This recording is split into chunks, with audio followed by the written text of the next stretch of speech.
অনুতপ্ত হন, চোখের পানি ছাড়েন। চোখের পানি ছাড়লে গুনাহ মাফ করে দেয় কে?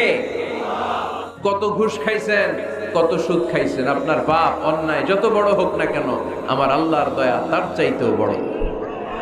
জায়নামাজটা বিছিয়ে দেন, সিজদায় পড়ে চোখের পানি ছেড়ে দেন। চোখের পানির চাইতে বড় শক্তিশালী কোনো বিষয় পৃথিবীতে নাই। জোরে বলেন ঠিক কিনা? 2 ফোঁটা পানি আল্লাহর কাছে সবচাইতে প্রিয়।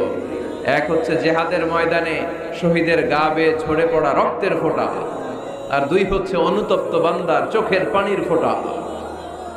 এই চোখের পানির ফোঁটার এত দাম। অনুতপ্ত বান্দা যখন অনুতপ্ত হয়ে কাঁদে, তার চোখের পানি চোখ বেয়ে নাকের ডগা বেয়ে জমিনে পড়ার আগেই ওই বান্দার সব গুনাহ আল্লাহ মাফ করে দেয়। এজন্য আল্লাহর নবী বলতেন, কুল্লুকুম খাত্তাউন ওয়া খায়রুল খাত্তাইনা আত-তাওয়াবুন। তোমরা সবাই